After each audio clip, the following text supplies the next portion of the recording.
So one of the most time-consuming things about any digital PR campaign is the assets. And what I mean by assets is anything that goes beyond the idea. It's the things that you do that bring your idea to life, whether it's the simple pitch email that you put out together or the huge infographic that you put on your website to display your data. So how do you create these, and when do you know if they are worth it? How much time, effort, and money do you need to invest in each PR campaign? Because one of the beautiful things about PR is that it's a fast-moving, democratic discipline where anyone can land coverage, but you also want to be quick, you also want to be good. So where's the balance? Well, there's no easy answer because it depends on your client, it depends on your budget, but each campaign type has a specific set of assets that have to be there to make the picture come to life. So with data-driven campaigns or survey campaigns, you have the data, you have to have ways to display the data to make it interesting. Because a big Excel table is not going to be relevant to journalists, but a headline and a chart that shows an interesting trend is something that journalists would cover. Things like expert commentary or newsjacking, you might not even need to write anything on your website. A press release or a small pitch email pushed out to journalists is more than enough for you to land the coverage. Things like product-led PR, on the other hand, you actually need to design and create a product. So make sure that the type of campaign that you choose aligns with the budgets, timeframes, and goals that you are trying to achieve. But all the concepts that we talk about here will help you create something that amplifies your story and maximizes your effort and budget. So every single campaign needs some form of landing page and then some form of pitch email. There are some exceptions, but we're going to get into that in a second. I'm going to use a campaign from Capwing that I saw recently around AI slop to demonstrate what a really good landing page should look like. So as you can see, they have the title, is very clear. They have some interesting graphics. And most importantly, they have their key findings here that summarize all the data they've had.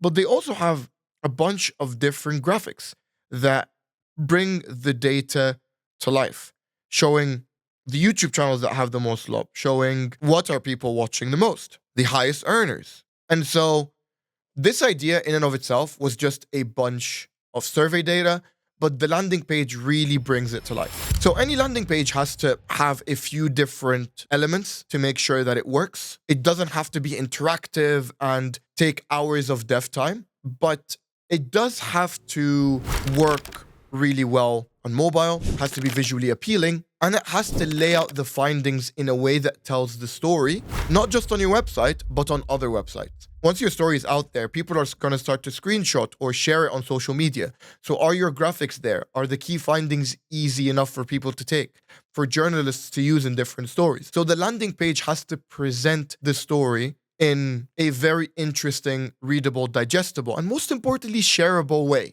From an SEO point of view, you want to make sure that the data is written in a way that can be crawled by search engines. The URL is clean. The page itself is optimized for specific commercial keywords that you might be trying to target. But at the end of the day, if it's a good story and it's getting covered everywhere, you will see the SEO impact on the back of it. Just really make sure that the page doesn't have anything that doesn't need to be there. I can't tell you the amount of times we created a huge interactive page that no one has shown, and a simple couple of screenshots from our internal dashboards showing some data gets a ton of coverage. So it's really important that whatever you add to it amplifies to the story. So don't just do graphics for graphics' sake. Ask yourself, is this relevant to the story? And if not, cut it, save the time and the effort. Arguably the most important part of any PR campaign, it's the pitch email.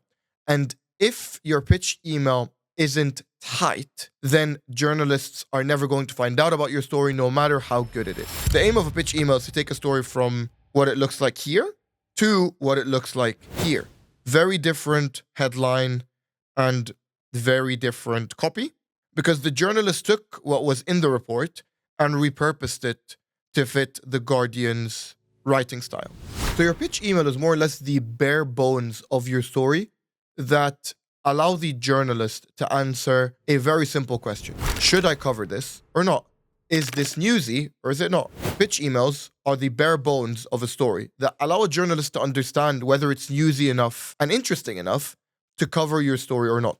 It's a lot shorter, it's a lot snappier, and it needs to hit the ground running because it has to have an incredibly interesting subject line, and then the pitch email has to be short enough and interesting enough for a journalist to be able to read it. Journalists get thousands of emails a day, and if yours doesn't stand out very quickly, it will get looked over. So I've written a quick pitch email for this story to break down the different elements of what makes a really good pitch email.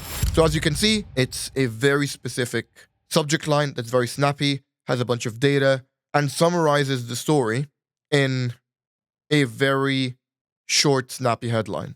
We could have also used the headline that The Guardian had written directly into our subject line. I imagine this is usually what happens, where when you cater the different pitch emails to different publications, you want to change the headline. And then you might introduce yourself straight away or just get into it. But this is the most vital part. That once you've got their attention, you want to have a bunch of bullet points that summarize the story and a quick explainer of what you did and how you did it. I cannot tell you how often stories fail because they don't explain their methodology good enough. It's not enough to have a good story. It's also very important for you to explain how you came to the findings that you did. And then one of my favorite parts is adding an expert comment or two at the bottom, directly quoting experts from your company or someone that you've sourced to be able to give the journalists some quotes that they can directly use. And then you link to the report or you send them to the report. There are some other ways of running PR campaigns that don't necessarily involve a landing page. If you don't have the time to create graphics or you don't want to publish it straight on the website, you can always just paste the press release in the email, but it looks slightly different.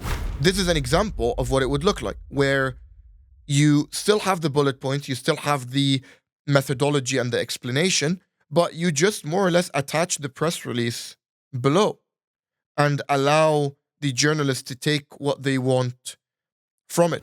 This is a very easy way to run PR campaigns, specifically if you're doing thought leadership or quick data studies and you don't have the time to be publishing on the website. You can just put it in the email and then journalists will take what they need from it and link back usually to your homepage or to your client's socials. So if I were to break down the anatomy of any good pitch email, it would have a very easily digestible subject line that's clear and hooks the journalist, an opening line that explains what we did, the story explaining more details about what we did and how we did it, some key findings in terms of bullet points, and then offer some expert commentary and maybe the expert's bio to explain why they're relevant and why they have the credentials to talk about this. But I think the most important part of a pitch is the headline and subsequently the subject line.